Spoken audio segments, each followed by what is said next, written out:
Okay, let's unpack this a bit. Did you know that by some estimates, over 10 million people are involuntarily displaced every single year because of development projects? 10 million. It's a staggering number. It really is.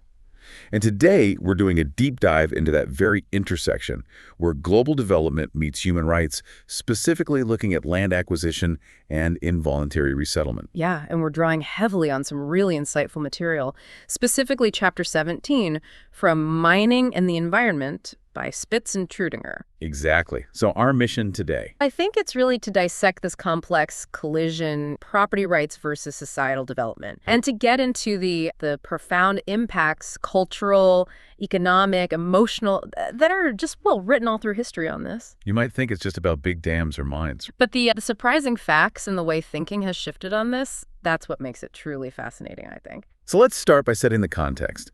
Development projects, especially in developing countries, they're needed. That seems indisputable. Absolutely. They broaden production, employment, government revenue. They can genuinely improve lives. But then you hit this really fundamental question. Who gets to decide when society's benefit outweighs an individual's right to their property? That's the core tension, isn't it? It really is. And the scale, as you mentioned, is just immense. Development-related resettlement has grown rapidly. Our sources point to that figure: more than 10 million people displaced involuntarily every single year. Wow. And what are the main drivers behind that number? Dams are a huge one. They estimate about 4 million people a year from dams alone. 4 million? Yeah, and think about the Three Gorges Dam in China, just that one project, over 1 million people displaced. Controversial, obviously. Yeah. Then you add urban development, transportation projects. That's another 6 million annually. So we're already at 10 million just with dams and urban transport. Exactly. And then mining comes into it too, especially things like surface coal or laterite mining that cover huge areas. And it's not just the mine pit itself, right? No, not at all. It's the waste dumps, the roads, the pipelines, all the associated infrastructure. That all requires land. The Scorpion mine in Namibia is an example. Relocated about 4,500 people, mainly for health and safety reasons connected to the operation. Okay, so this massive displacement happens, but then there's this shift in thinking. Yeah. The old argument, you can't make an omelet without breaking eggs. Yes, the classic. That's now considered outmoded and discredited, according to our sources. Why did that change? What happened? It's a really interesting evolution. I think fundamentally it connects to globalization and just a much higher level of global environmental awareness. Mine developers specifically were forced to really prioritize avoiding or minimizing the negative impacts. So it wasn't just altruism. Maybe not just. It became clear that ignoring these impacts wasn't sustainable ethically or even commercially.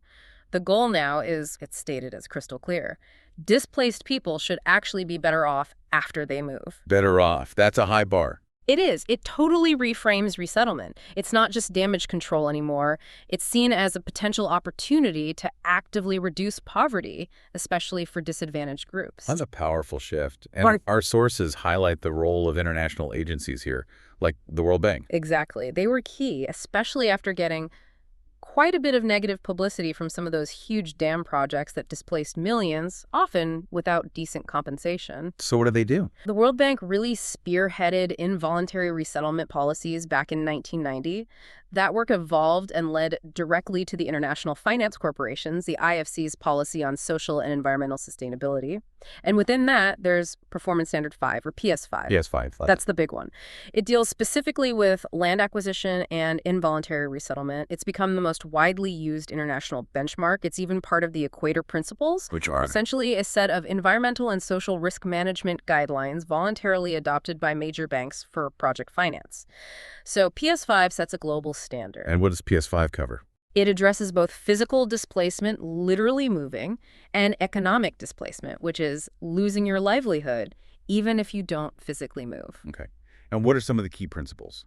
There are several, but some really stand out. Principle 1, avoid or minimize involuntary resettlement wherever you possibly can. That's the starting point. Makes sense. Avoid it if possible. Then Principle 4 is crucial.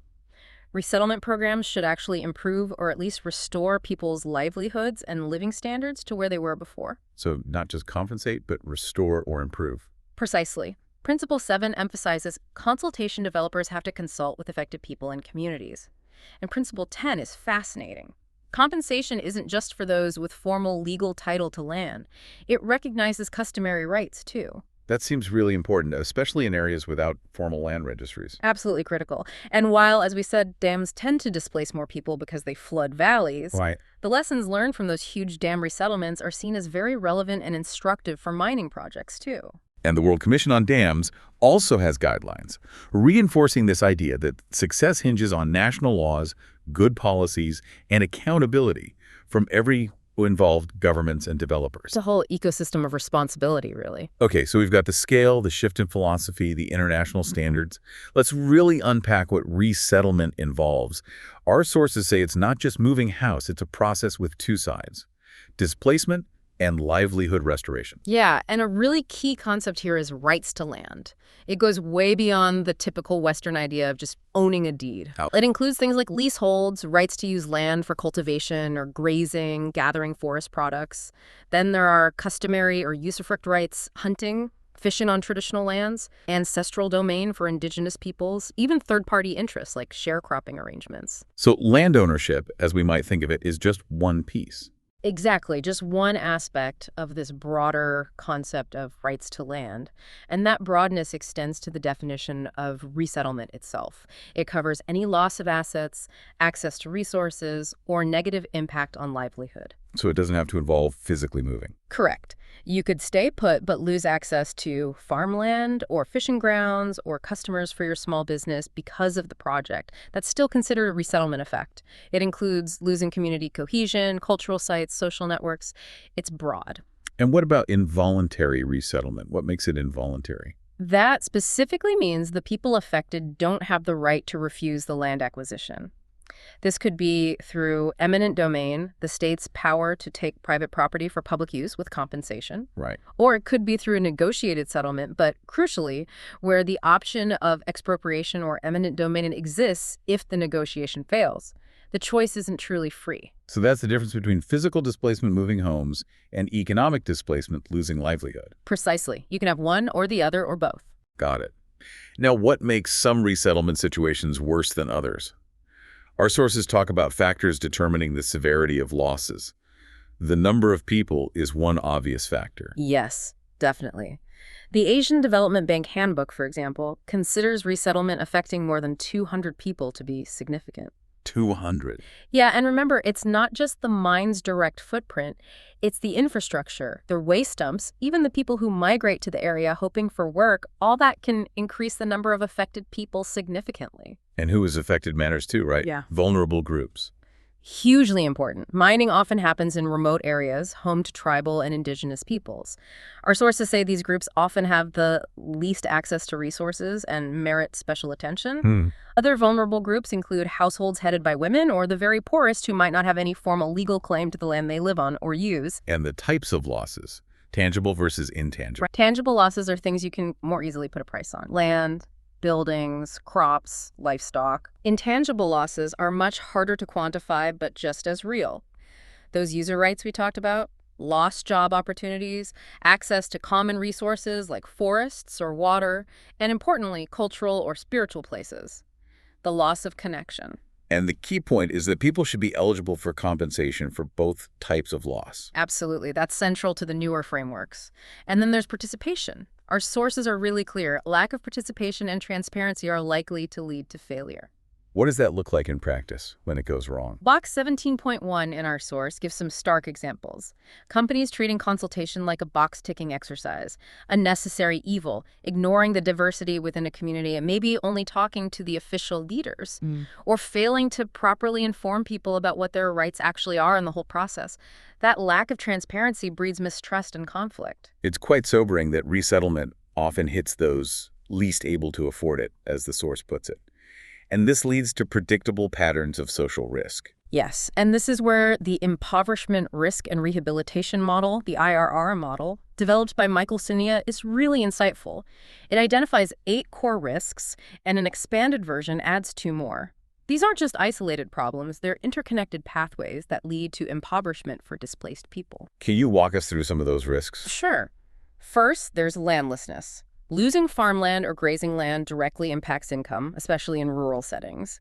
Then joblessness, where people lose wage labor or their existing skills become useless in the new context.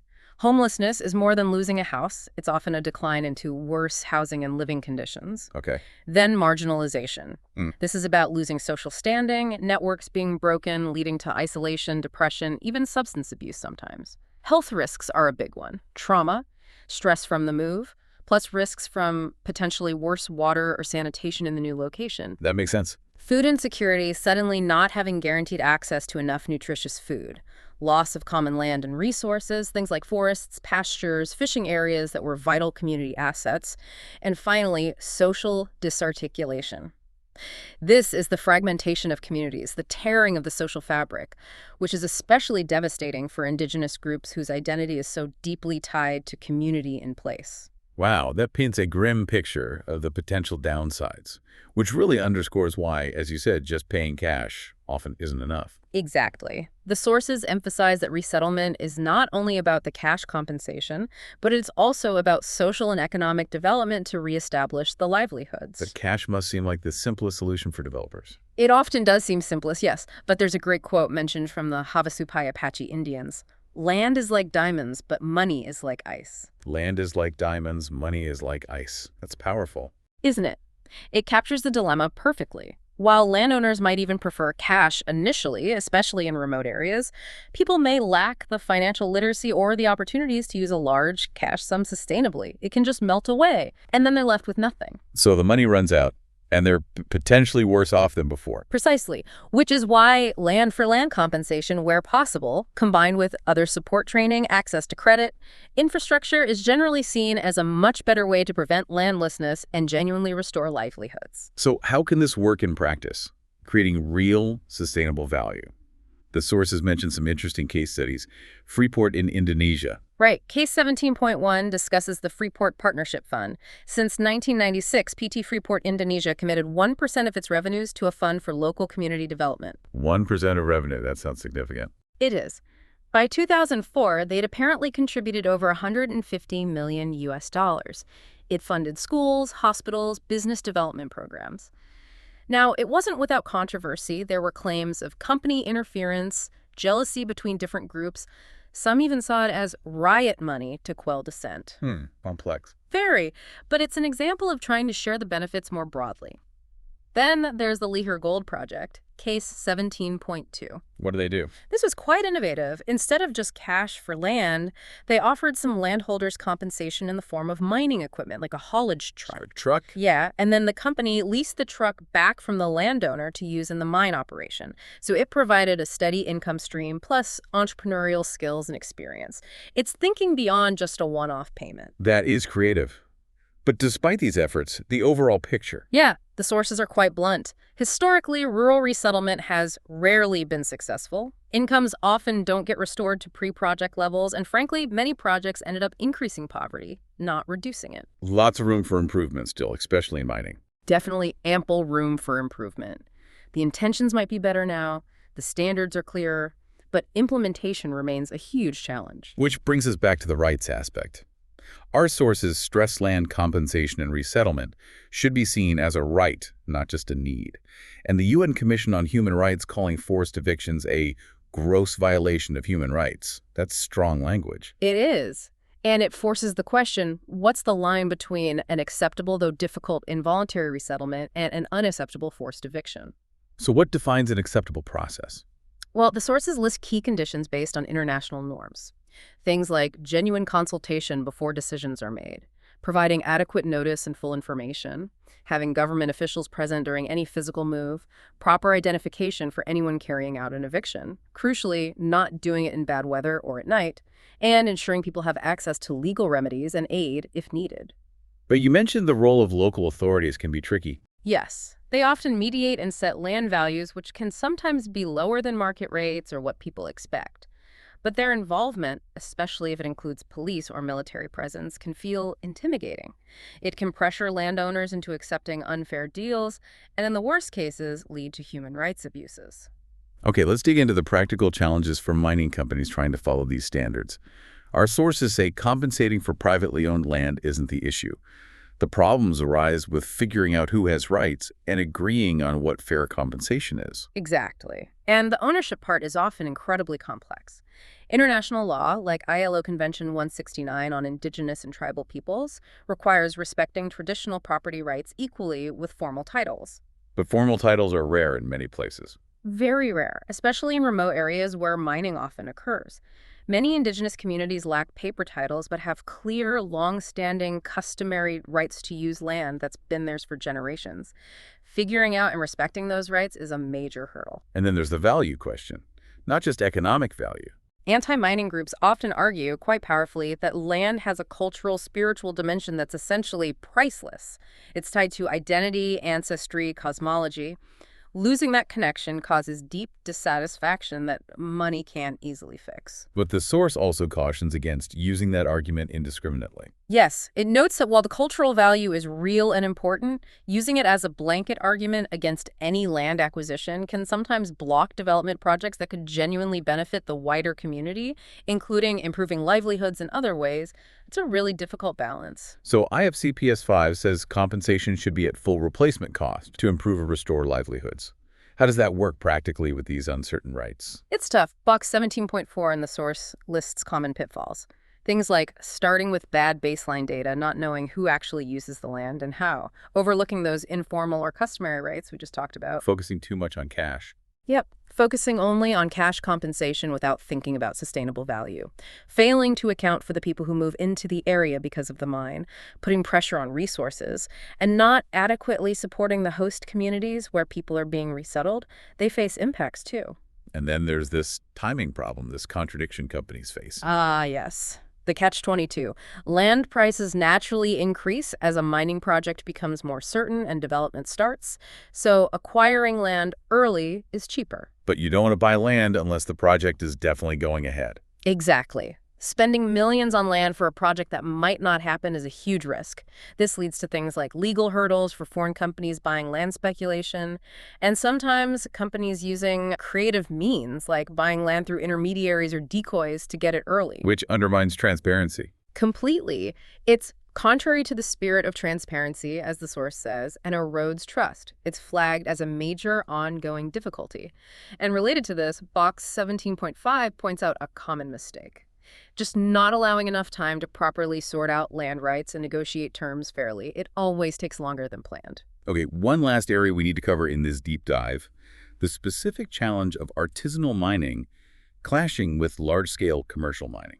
Yes, this is a really common and often very tense issue in many developing countries. What are the stakes involved? Even though the income from artisanal mining small scale, often informal mining is usually tiny per person, for many it's a vital social safety net. It's the income of last resort for the very poor, as the source puts it. So taking that away can be devastating. Absolutely. And the conflicts that erupt can be costly for the large mining companies too. Project delays, reputational damage, security costs. The Aurora Gold case in Indonesia is mentioned as an example of significant losses due to conflict with artisanal miners. But coexistence isn't impossible. No, the sources suggest it is possible. They mention examples in India where large iron ore bodies are mined commercially, but smaller scattered deposits are worked by local communities using traditional methods. So what stops more cooperation, if it's not just about sharing the ore? Often the biggest hurdle is legal liability. Large companies are understandably wary of being held responsible for the health and safety conditions in artisanal mining operations that they don't control, which are often hazardous. I can see that. But the source suggests that with goodwill, these concerns can be overcome. It requires cooperation between the government, the company, and the miners themselves. How? What kinds of solutions work? Governments can help by formalizing the sector, perhaps designating specific people's mining areas. Companies might voluntarily make smaller, uneconomic ore bodies available to artisanal miners. Sometimes even structured co-mining arrangements can be worked out. And is there a connection to employment? Often, yes. For many artisanal miners, the economic displacement, losing their small mining income, can potentially be compensated through employment opportunities in the larger commercial mine operation. Which usually pays better. Typically, much better wages, yes.